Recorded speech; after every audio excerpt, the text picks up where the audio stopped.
Hey guys, welcome to Approach the Nerd. It's your girl Maria Park, and in today's stream, we are talking about the newly dropped RWBY Ice Queendom anime that was produced by Shaft and is done completely in 2D. And honestly, I'm pretty happy with it. I mean, it's a little bit different. There's some things that we're going to talk about in a second that have been changed or altered, and I'm not going to remember all of them because they dropped all 3 episodes kind of back to back. And I saw it on Crunchyroll, so I didn't have a chance to. I know some people watch it on YouTube. I didn't have a chance to just kind of skim it. I watched it all in one go. I think it was over an hour. But the 2D animation is not something I thought I wanted for RWBY, but now that I've seen it, I can't get over how cute it is. And I'm using the term cute because RWBY looks adorable, Blake looks adorable, Yang and Weiss actually look adorable. Penny looks extremely adorable. So the animation itself is making me happy. Now, if you watched the original RWBY series, which I don't know why you would be watching this video if you did not, you know that some things happen with Beacon and how the students got to Beacon that were just kind of mentioned, but we never really saw. So we had a little exposition, like in the white trailer and the black trailer, we saw some things, but we didn't really get like the full story on, their journey to Beacon. So these 3 episodes are basically covering, I'm going to say, like most of the opening of volume 1 of RWBY. And so some things that I thought that were really interesting is we got to finally see Weiss, how Weiss gets her scar. So now when I say finally, that's not necessarily true because we did see in the white trailer what happened, how she got her scar. But there's something different about actually seeing it versus, just the quick trailer that we saw. So basically, as you know, Weiss's father decided that if she wanted to become a huntsman, she had to prove herself. So there's a series of tests, and she did all of these tests. And then we're down to the final one, which is the fight with the Gigas. And I will say that battle was pretty badass. It did make me question something, though, because Winter was also there, kind of like as, I guess, support. She did it in front of her whole family, except for her mother, who was day drinking in the courtyard.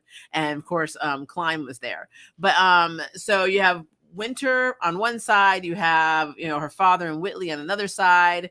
The father wants her to fail. He even said, if I think that you are not basically being successful, your dreams of being a huntsman and this nonsense is over. So Weiss is very determined to basically get the hell out of her house and go train to be a huntsman at Beacon. So the fight, though, was interesting.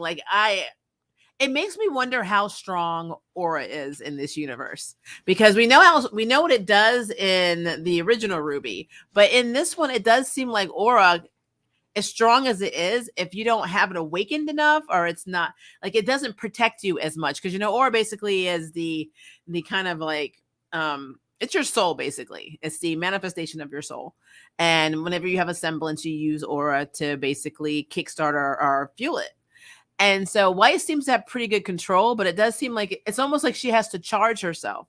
And that entire battle with the Armagigas was interesting because I kind of felt like she was doing really well. She got hit, and then I feel like she kind of took the hit because she didn't have enough aura, built up at that point to do her final, badass attacks, which she does. Again, a little bit different from the original RWBY series, in that a Winter was there again as support, which at this point I thought she would have been in the Atlas military. So it's very interesting. I'm really curious to know if Winter's still going to have that role, or if they're doing something completely different, because technically this is not canon, but it's not canon. So it could go either way. But yeah, long story short, Weiss, of course, wins the battle and she's able to go off to Beacon. And it's so sad that Klein is the only one to see her off. Winter was too busy. Her father and Whitley obviously didn't care, and their mother was drunk. So, I mean, it shows how tragic the Weiss family dynamic really is. But I love that we also got to see RWBY and Yang and her dad, and that, RWBY is completely attached, and like the whole dynamic from the original series about how attached she was to Yang because she was scared, that she wasn't going to make any friends, and how dependent she is on Yang, and really Yang is kind of dependent on her too. So that whole dynamic was pretty cool that they kept that in, and they actually played on it. And the father was like, "Yeah, RWBY needs to be more independent." So basically, he wasn't saying ignore her, but just basically let her live her life. She needs to learn, So I thought that was really interesting. I saw this in Japanese. I'd never seen RWBY in Japanese before. I know that they've done a Japanese track for it in the original RWBY, but I've never found it. I've never actually actively looked for it. And I will say, I'm not sure if it's the same cast as the Japanese for the RWBY original Rooster Teeth version, but our non-2D version. But I'm gonna say that the girls that stand out are Team RWBY. I love Sayori Hayama. Hayami as RWBY. I think she is so cute. Her voice is so fitted for that role. And Yoko Hikasa is very good as Weiss. I even liked Ami Kashimizu as Yang, and I loved Yu Shimamura as Blake. And speaking of Blake, so we finally got to see a little bit of exposition on her too. Like, we knew that she was coming from the White Fang. We knew that she wanted out of that life. She's made it very clear that she was distancing herself from the White Fang. What's interesting to me is how it played out. We actually got to see her and Adam basically trying to take some still dust from a Weiss transport, and her realizing there were humans, not just robotic or mechanical, workers, and Adam saying, well, they're not Faunus like us, so who cares? And Blake's just like, cool, well, I'm out. He's like, I'm leaving because this is not what I signed up for. And then seeing her just kind of like on the run, and like, I think she even went to like this barn and was sleeping in the barn when she got her acceptance in the Beacon, which I would love to see the whole application process. Like when she applied for Beacon, I would love to see how that, went down, being that she was in the White Fang originally. So I don't know. Do they do background checks? Like what do they do with that? So it's interesting that, she was admitted, but I love how emotional she was and how this is like her chance at starting over and being fresh and having a fresh start, even though she's a Faunus and she's going into hiding, and she's not going to let anyone know that she was White Fang or a Faunus. So in a way, you're not really reinventing yourself because you're not being able to be honest with everyone, which does of course play out in this the 3 episodes. But I love Blake and how they made her, because Blake always came off as very monotone. And not that she was unfeeling, but she just doesn't feel like things bother her. And the way that she's played by Yu Shimamura is somebody who is obviously troubled, obviously sad and desperate to have a new life and to start over. And I don't know, there's like a vulnerability to her that we don't normally see. So or at least we don't see to the later seasons. So I'm very happy with what they did with Blake, but I am very confused about her semblance, because I thought she could copy herself or make clones of herself. But all I saw her do was throw these shadows around, and I don't know what the shadows were even doing. Like, it was really interesting. One of the scenes where we see her fight, and I actually think it's during the initiation when they were all fighting. Like, I don't know where the shadows went. I don't know if they have a purpose. I don't know if they are considered the clones. Instead of us seeing actual clones of her, they're just shadows of her. Maybe she can pop in and out of the shadows. I don't know. I do feel like they did something to her semblance and made it different. So it's still too early to tell, because we didn't get enough of her using it in these first 3 episodes. And from what I can tell, so I think tomorrow is the last day on Crunchyroll that this is going to be available, and then it's going to come back next Sunday on the 3rd. And they're probably going to start all over. So we'll probably get the first episode on the 3rd. And then, so that means if we're going by that schedule, we won't get episode 4 till the 24th, probably, of July. Yeah, I'm thinking the 24th. So episode 1 would be the 3rd, 2 would be the 10th, the 17th would be episode 3. So the 24th of July would be when Crunchyroll will, if you watch it on Crunchyroll, is when we would actually see the 4th episode, which is hard for me because they left us on a cliffhanger and it was a damn good one. But yeah, so that I just wanted to talk about the fact that Blake's semblance is a little different and it's a little confusing for me. All right, some other things that were cool. We got to see the first meeting of RWBY and Weiss, but it actually wasn't just RWBY and Weiss, like in the original, where they, she bumps into Weiss and she, knocks all the dust down, and Weiss flips out on her. No, in this version, all the kids are on an airship on the way to Beacon. The news are talking about the new students that are coming in, and wondering what kind of teams they're going to form, what kind of huntsmen they're going to be, and they're watching all these reports. I think even something is mentioned about the White Fang, if I'm not mistaken. And right as Yang and RWBY are trying to make friends with Blake, they see the news report and they start talking smack about Weiss's family's business and how shady they are. And Weiss just happens to hear it, and she's like, "Excuse me," And so that is her first meeting with both Yang and RWBY. And Blake is kind of quiet on the sides. She's still reading her book. And so that kind of rubs her the wrong way. And then she finds, Pyrrha, and she's like trying to suck up to her like she does in the original version. I love how Pyrrha's like the spokesperson for this like cereal that nobody likes. So I don't know. I kind of feel like she's kind of like an Olympic champion. Somebody just won the gold medal, and so they're popping her on all kinds of like name brand deals. That's what it seems like. But she's very famous, even though John didn't know who the hell she was, which I thought was interesting. So yeah.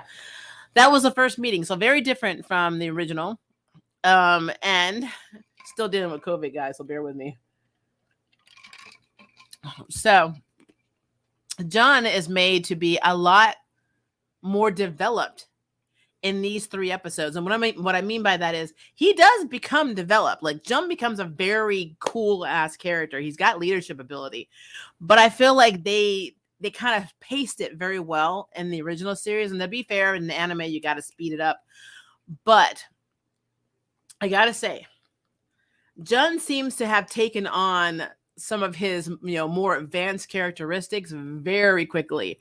Like, yeah, he still tried to come on the Weiss on the airship, and he's like, "Oh, my dad said, women like confident men." So obviously he's putting it on. He doesn't notice that Pyrrha's giving him the "come to me," looks. All that's the same.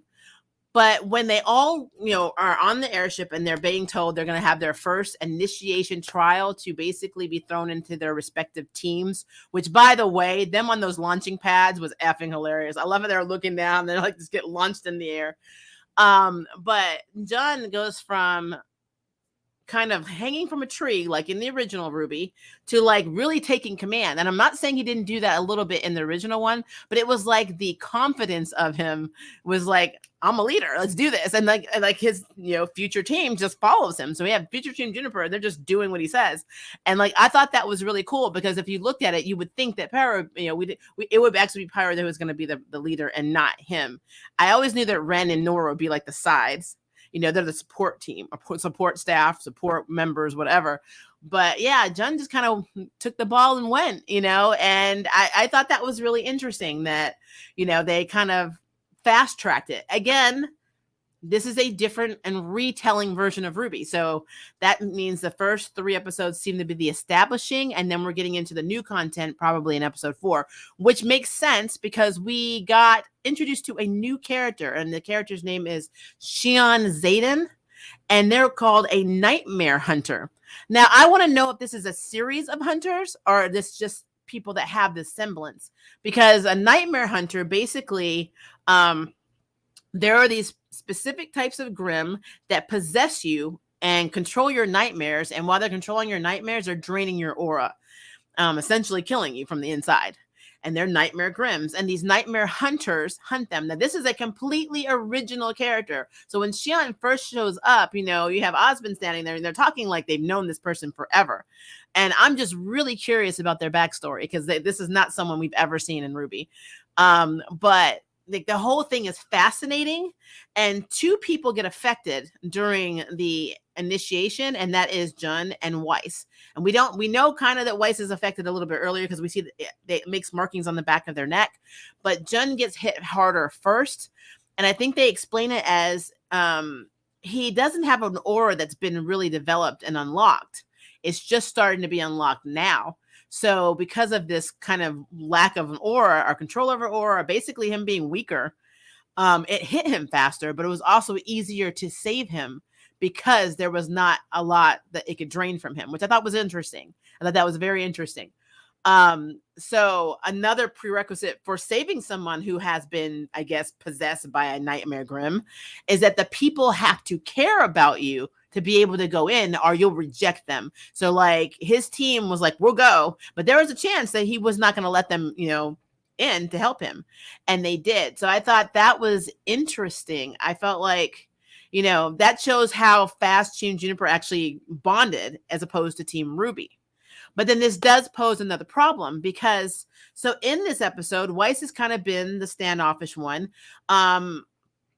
She's there for a mission. She wants to be the best. She wants to pair up with the best. And so a lot of the stuff we saw in the original and then of course Initiation are the same.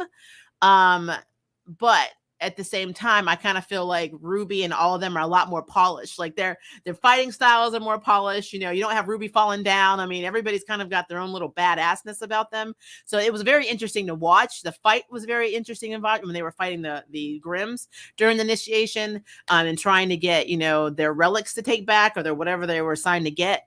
All of that stuff was very polished. We had less bickering with Weiss and RWBY. Weiss did not run from the Grimm like she does in the original version. She actually sets them on fire and accidentally does the forest instead of how it was in RWBY, where she accidentally does it so she doesn't hit RWBY. She throws the fire somewhere else, and then she tries to grab RWBY so they can run, and RWBY's just ticked off that she's running. So technically, even though RWBY does stand up for herself, she's a lot more agreeable to Weiss right now. So Weiss is basically wearing the pants in this friendship and team, in this teammate relationship.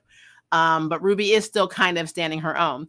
But I just feel like, in terms of Weiss being possessed, which does happen, and we see this at the end of the episode, and you can tell it's happening because she started seeing herself in corridors at the school, like the shadows of herself, which is really the Grimm messing with her mind. But throughout this whole journey, Weiss is trying to learn to be a good team manager. So she goes to Professor Port, just like she does in the original version, to complain about RWBY being made team leader. The difference is RWBY doesn't overhear her doing it. So in the original version, RWBY heard her talking to Professor Port saying that, RWBY's basically crap. Why did you make her leader and not me? I'm so much infinitely better. She doesn't hear that. So I thought that was interesting because Osmond was with RWBY and Weiss was with Professor Port. But Port still does the same line. You got an attitude problem. You need to learn to be a good teammate and be the best team member ever. And of course, Weiss reinvents that in her mind as that's what they need us to learn, how to support somebody who's not worthy, So Weiss, just takes that leap. So Weiss has this whole journey from being who her father tried to make her to be and groomed to be this narcissistic person to actually being the Weiss that I actually love. But her journey is interesting. Like the whole fallout with Blake was very quick. She learned that Blake was a Faunus and was White Fang very quickly. And it does play out the same scenario where, after she cries, she literally cries because things are not going her way, which is interesting because Weiss never did that in the original version. And Yang is like standing there like, what?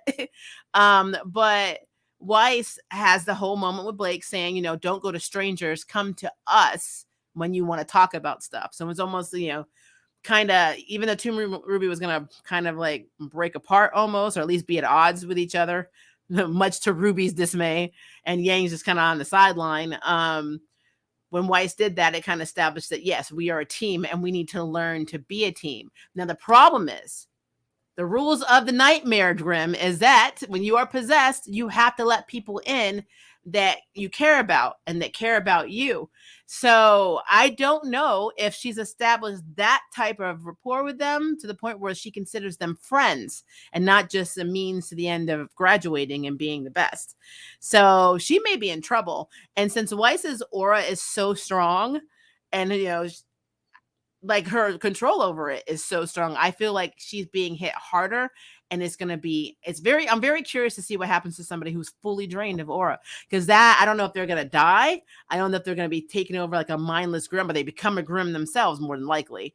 So she's in danger probably of becoming a Grimm, and nobody knows it. So I'm very curious to see how this plays out, because like I said, these 3 episodes were a lot darker for me. And again, the 2D animation helps, but I really feel like the retelling of this shows us a world that is a lot more messed up. Like where we're seeing volume 8 and potentially what's going to happen in volume 9 of RWBY is what I'm seeing happening right now in the anime. I feel like it's going this complete drastic, dark doom and gloom type, setting that we didn't get till later on. So I don't know. I'm really curious. I'm curious when we actually have other characters introduced, like, what's going to happen when we have Cinder and Emerald and everybody else involved, when we see Salem. So I think Salem's going to be absolutely terrifying. If the Nightmare Hunter is any indication, Salem should be very terrifying if they're going that route.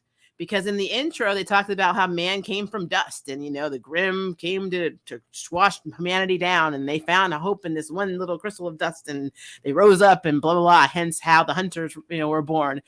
Pretty good narration, but where's the Salem, intro into all that? So I'm just very curious to see how they're going to do that. But it does seem like there's a lot more play and focus on the emotions of these characters than on the actual journey of these characters. You can see with these characters, especially with now this could just be with the Japanese. I'm going to have to watch it dubbed. But you can see with the Japanese cast that all of these people are screwed up. And I hate to say it that way. All of them have baggage, and all of it is like very apparent with how they emote. Like Blake, even when Weiss tells her, if you want to talk to somebody, you talk to your teammates, you don't talk to Sun, the stranger, basically. And you see her have a tear, and she's like, okay. And it's like, wow, Blake has been made to be very emotional, which I'm not used to this. I'm used to seeing it later, especially after they killed Adam in the original. But I'm not used to seeing it this early, because this early, she's very protective of her identity. So like, it's so interesting to see her be so vulnerable from her first scene. So I don't know. I'm loving this. I am loving it. But yeah, I think the fight is going to be real. And I know that if the fall of Beacon does happen, which I know it probably will, it may be done differently. I'm curious to see if they're still going to, pretty much kill off the characters that were killed off in the original version. Because once again, this is not canon and is canon. It's canon that they're pulling from the same lore and obviously using the characters from Rooster Teeth's RWBY, but they seem to be kind of spinning off and doing their own thing. We could be having like some kind of adventure or some kind of trial or whatever that has nothing to do with what happens through volumes 1 through, basically 8 of RWBY. It could be something completely original, like the Nightmare Hunter. And I'm really hoping that is going to happen. And I'm really hoping that does not deter fans from, checking out the show, because that is something that normally you'll see. If you reinvent the wheel too much, fans get a little upset and then they want to kind of back away. But I don't know. I'm here for it. I like having a refreshing, like a kind of new fresh tale or take on something that's been done. Not to say that RWBY is done, because we're still waiting for Volume 9's release date, but I just think that what they're doing, I'm here for. I didn't think I was going to be this hyped about it. I mean, I was like, oh, RWBY and anime, that's cool. But when I started watching it, I'm just like, wow, the 2D is gorgeous. The scenes actually flow very well. Albeit they are kind of rushing, a little bit through some of Volume 1, but they have to, because they're trying to get to their new story. So I'm cool with that. I also think it's interesting because something that is not completely canon, but it still has a basis in canon material, means you can have a lot of fun with the individual stories as a whole. Because them showing Penny, how Penny was even introduced into that, and her always basically calling out the fact that she knew Blake was a faunus because she saw her ears. I mean, I love that they're keeping elements in, but then they're going a completely different direction with where it leads to. So I don't know. Like I said, it does a very good job for me of building up and establishing this new world, with the similar threats and new threats, but still you're still connected to this team because you have the foundation of the original RWBY series. So I'm here for it. I really am. But back to my main question on this is Aura. How powerful is Aura in this universe? Because I feel like I kind of feel like in the original show, Aura was like this huge, it was almost like walking around with a hazmat suit or a big force field around you. Aura was like your life's blood. It healed you. It kept you safe. And now it's like, it almost is like somebody plug me in. I need to charge because my aura is not that strong. So it's like, I need to build up, need some time. So you have a window to beat the hell out of me. So I want to know how strong Aura is in this world. It's not established yet, but I really want to see it. And speaking of semblances, we know that Ruby still has her speed. We know that Weiss obviously still has her hereditary glyphs. I already told you that I'm confused about Blake, because Blake always made clones of herself, and all we saw her do was throw these shadows out. And I don't know what that means. I don't know what she does. Can you like jump into the shadows? So if I throw one here, here, and here, I'm kind of like how Weiss is with her glyphs, where she just kind of travels back and forth through the glyphs. Is that what we see Blake do with these shadows? Because we really didn't see it in the 3 episodes. She didn't really use her semblance hardly at all. She threw shadows off, but I have no idea why she did that. She moved quickly, which is why I'm wondering if the shadows attract her. I don't know. I don't know what that means. Also with Yang, I'm so used to Yang getting her butt handed to her, but because of it, her being, pretty much supercharged, the more damage she takes, the stronger she becomes. Not saying that didn't kind of happen, but it was so subtle. So that's why I like that they're doing that, but it's interesting. I want to know if they're trying to change their semblances up a little bit, which means I wonder if we're still going to have Jun be a pretty much an aura, an aura booster or battery basically for other people that have semblances. So it's just something I'm curious about. And also where Ren's going to be with his semblance. I know it's still early. Again, it's the first 3 episodes, but it just kind of, when I saw Blake's, I was like, wow, this is potential to rewrite a lot of stuff. And it seems like they've really changed Blake. And I love her hair has this purple hair, like dyed purple hair under it, like two-tone. So they've really changed her design too, which I really like. But it's a thing. It is a thing. So our biggest antagonist seems to be the Nightmare Grimms. Not the same. We're not going to be introduced to others. Just saying that. And I think we did see Roman. Basically the same situation where Ruby tried to stop him in town. He was still in dust. There was a second person with him though. I thought in the original he was by himself and he started flying off, and it wasn't Napoleon. So it wasn't Neo at all. It was, some random girl. I don't know. I couldn't make her out, but she was actually flying away in the getaway ship. So I don't know. They kind of changed that up a little bit too. So there's so many things. If you miss it or you blink, you'll miss like how they changed or altered the original content. But I saw a bunch, and like I said, the one that stands out to me besides Ruby and of course Weiss's first meeting has got to be Winter, because I thought Winter was already in the Atlas. She was either in Atlas Academy, or she was in the Atlas military, and that she had already left home. But she was there for the test, and she was talking to her father, and it wasn't like they were on bad terms. So I don't know what that means. But I'm here for more family drama. I really am. I'm here for more family drama. But yeah, the first 3 episodes were amazing. I cannot wait till episode 4. Again, if they go by the Sunday schedule and they're pulling it off tomorrow, because I want to say it leaves tomorrow, then that means July 1st, they're just going to have episode part 1. Then part 2 will be, the following week. We will not get episode 4 until the 24th of July. That is a long time to see what's going on with Weiss. And if you looked at the last scene of the episodes, you do see that Weiss has basically fully been emerged now into her nightmare, and it's pretty bad.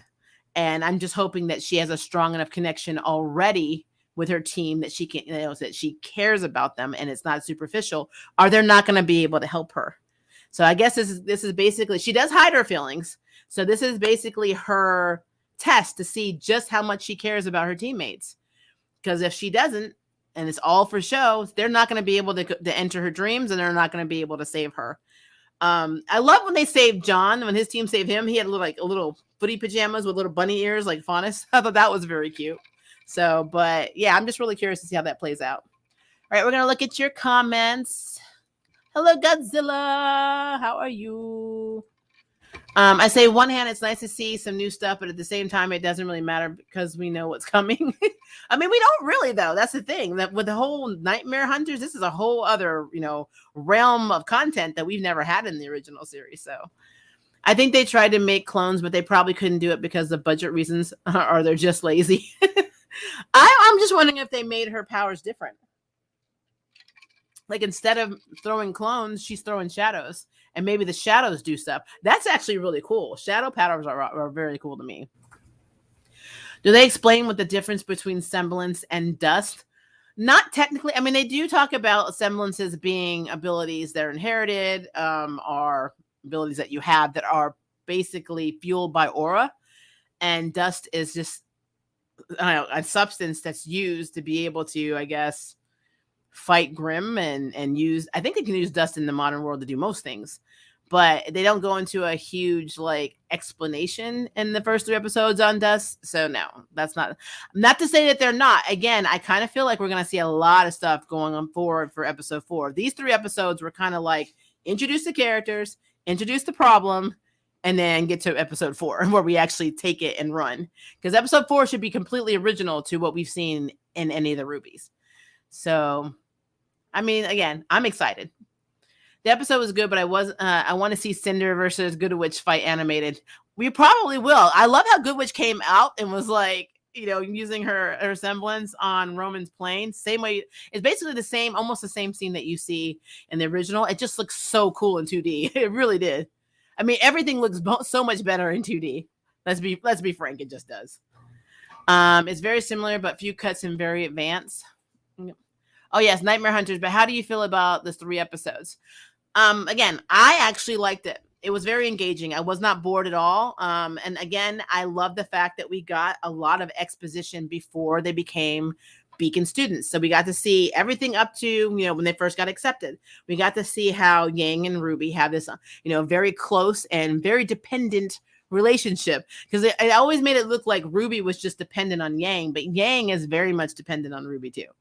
She does want to be the one that RWBY only goes to, but the dad's like, no, she's got to be independent, stop. And so I think that was very cool. We got to see Blake and we got to see Weiss, we got to see how their lives were prior to that. And we got to see how they got to Beacon, and they got to ride on their own version of Hogwarts airship. So, I'm not hating on it. I do wonder though, this is something I've always wondered. I was always under the impression that you had to pay a tuition unless you got a scholarship, and maybe Blake got a scholarship, but how is Blake paying for Beacon? We know that Yang and RWBY's father, probably has connections and knows Osmond personally, so that shouldn't be too much of a problem. Plus, Osmond pretty much recruited RWBY.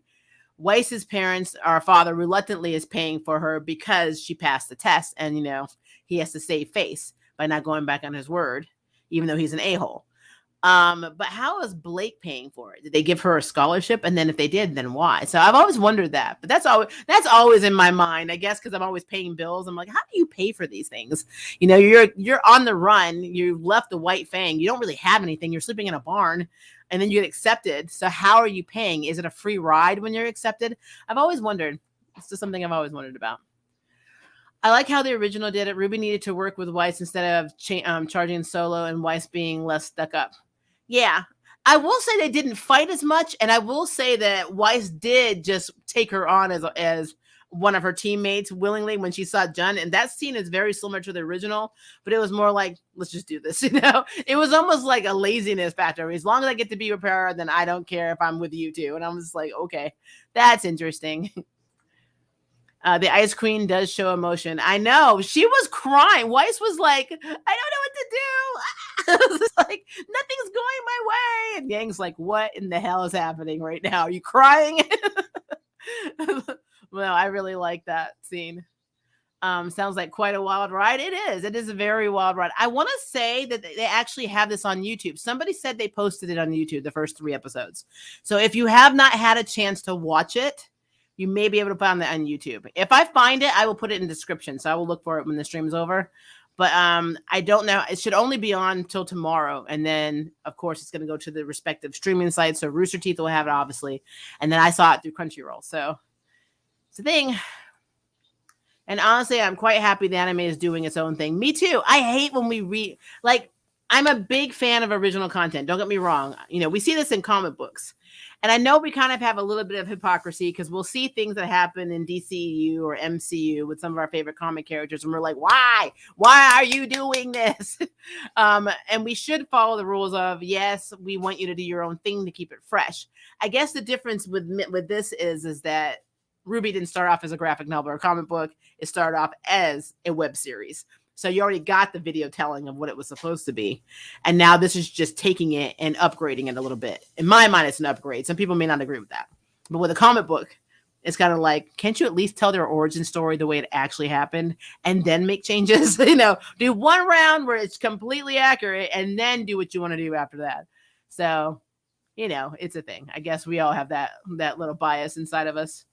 So it's semi-canon. Yes, it is semi-canon because it has to have a little bit of canon to it because it is taking from the source material, but it also is reinventing the wheel a little bit. So is this show once it could be make Bumblebee canon? I hope so. Now the problem is that this is a Japanese anime. Now I'm not saying they don't have it. You see Bloom Into You and a bunch of others, Sweet Blue Flower, all these other are Citrus. These are all Yuris that are very much canon with women love women. But I don't know. It kind of gets kind of dicey with me because there's a lot of queer baiting also in anime, especially in Yuri anime. So I don't know how canon, because right now we're in the whole Sun and Blake mode where she saw Sun, and that's just kind of a thing. I'm hoping that they do not stray away from that because that is something that, a lot of fans of the actual RWBY series for probably the last 7-8 years have been really upset about is that, they obviously are making Bumblebee canon. But if you look even right now, it is Pride. We're in the middle of Pride Month. If you go to Rooster Teeth, there are no shirts for Bumblebee for Pride. There is nothing that I've seen that has Bumblebee as basically their representation of Pride. So I don't know. It could go either way. Like I said, they're reinventing the wheel. They can do whatever they want. I would love for them to have that, as a queer person, but I can't say that Japan's going to be that way because, again, it's not even legal to be married in Japan. If you are queer, you can get a partnership license, which is basically roommates with benefits as far as I'm concerned, but you can't be married over there. So I don't know. I mean, I'm not saying they won't because we've seen some very progressive anime, but I can't say that they're going to do it for real. They could just gloss over it, or they could be little tiny moments of queer baiting that will leave us completely unsatisfied. But at the same time, even though there's a little bit more progress in the original RWBY series, where's all of the Pride memorabilia with Bumblebee on it? That's all I'm saying. Let's see. I hope we get more seasons because the anime art is good and fight scenes. Yes, the fight scenes are really well done. The one where they're all fighting and Weiss and and RWBY do the ice flower thing, which is, they don't call it ice flower yet, obviously. And she's running up with the Grim with her scarf around the Grim's throat, and Weiss is making glyphs for her to run up. That whole scene. That entire scene was gorgeous. It was effing gorgeous. Even down to the Grimm's head being decapitated was gorgeous. So I was loving that. So I really think this show has potential to be very, very good. And as far as I'm concerned, it is. But I have not seen any of the reviews. Because whenever something comes out, I don't want to watch other people's reviews because I don't want to be jaded by anybody. So I watch it myself. And if I'm actually satisfied with somebody, I still won't watch other reviews because I don't want to. I don't know if I will check out these reviews on this because I kind of feel like it'll be split. Some people are going to love it. Some people are going to be very pissed about it. So, I mean, whenever you make changes to your favorite content, it could go either way. So that is a thing.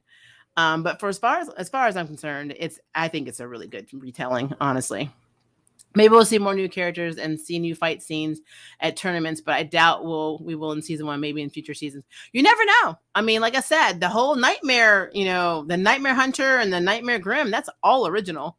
So we have no idea. We have absolutely no idea what they're going to do. They could bypass mostly all of Volume 1 and jump into something completely different.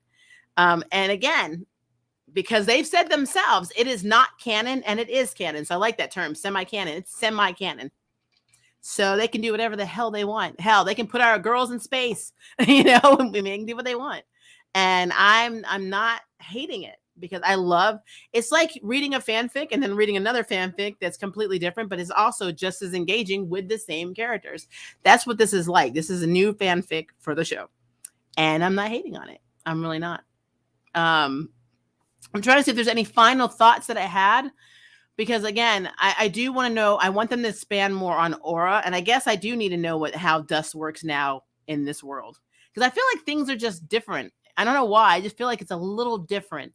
Some things are the same, but it's just a little bit different. Like even the relics that Weiss was using, in her fight. Like I don't remember us seeing relics. I know we mentioned relics, but I don't remember Weiss's rapier ever having like symbols or using relics or anything of that nature when she was fighting. So that to me is interesting. I would love for them to expand on these runes during her Armagigas fight. I don't remember seeing that in the white trailer. So I don't know what that's about. I would love to have more exposition, but I'm sure I will. I'm sure we're going to get a lot more. Like I said, a lot of things that I think that they didn't really touch on in the original, maybe touched on in this, and some obscure characters that you probably see a millisecond, of, as long as it's not, Harriet. I think we'll probably see a lot more of in this season.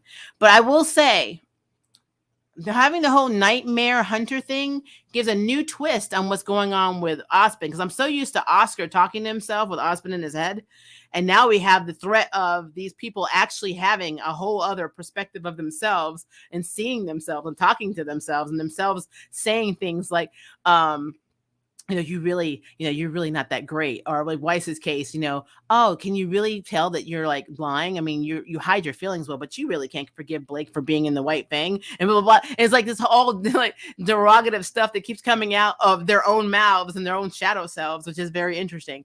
So I don't know. Like I said, this is darker. It is darker, and I'm here for it. Hope RWBY season 9 will release soon. I'm hoping they announce it at the con. Isn't there a con going on this weekend or next weekend that should have RWBY panels? I have to go back and look and see. I'm out of the loop on conventions right now. But I'm pretty sure the next convention that Rooster Teeth is a part of, they should be announcing what's going on with RWBY Volume 9. And interestingly, if they did release Volume 9 the same time as the anime, that would be really interesting to see, what basically gets the more viewership and traction. I'm really interested to see how that would play out. But if you have not checked out the sub, because I know there's a dub track, I don't know if they've released the dub track yet, because I only saw it subbed in Crunchyroll and there wasn't another option. But if you have not heard the sub track, you guys need to check out the subs. I did not think that I would like it in Japanese, even though I love most Japanese anime. Even as a voice actor, I'm not really somebody who's like, I'm pro dub or pro sub. I like what I like. But like, wow, like our girls' voice actresses have them down. And Sayori's RWBY is absolutely effing adorable. I love her voice for RWBY. I love it. Yoko Hikasa is very good as Weiss. Like I said earlier, Ami Koshimizu is great as Yang, and Yu Shimamura is amazing as Blake, because she's the one that emotes so much emotion. Like, it's so much emotion that you're not used to hearing just from words that she says or how she delivers lines that you're not used to hearing from from Blake. Sorry. So gone are the monotone, and here is the more emotive. And we don't actually get that in the dub till later, and later seasons with Blake. We have like little moments of her losing her cool or showing emotion, but for the most part, she's always been like cool, collected, and it just doesn't seem like anything bothers her. And this Blake in the sub, it just seems like she's troubled from the first scene. So I don't know. I like it. I like how expressive they made Blake. I've always thought that she was probably, out of all of them, I feel like Blake actually has the most emotions. And that's kind of like the, ironicness of her characters, that she shows the less but feels the most. So that's just my opinion. But yeah, RWBY, Ice Queendom. I love it. I thought it was awesome. Cannot wait for episode 4, which sadly, again, would probably not be until the 24th of July, which is killing me, because I need to know how this storyline with Weiss is resolved. I love Weiss. Weiss is my favorite character. So I'm just really, really here for it. And I really need them to speed this process up. So if I have to wait till the 24th, so be it. But I'm sad about it. I really am. All right, guys, I will be doing a Superman and Lois review. It's either going to be tonight or tomorrow, more than likely tomorrow, because I do have something voiceover-ish to do. So it depends on how long that takes. And for fairness, I probably should make it in the afternoon. So more than likely it will be around 1 p.m. Central Standard Time. So we can review the latest Superman and Lois episode. And I have not forgotten about First Kill because everybody wants me to review it. I've seen it. I will talk about it. I promise you it is going to happen. I still have videos that I owe, guys. So I have like a whole list of stuff I got to catch up on. And COVID did not help. Planning this funeral for my dad is not helping. So like, it's just a lot of stuff going on at one time, but I'm trying very hard to work everything in, I promise. Okay, guys, if I did not talk about something you wanted to talk about, please leave in the comment section below. And if it is day for you, have a very good day. If it is night for you, have a very good night. And I will see you in my next video and in my next stream.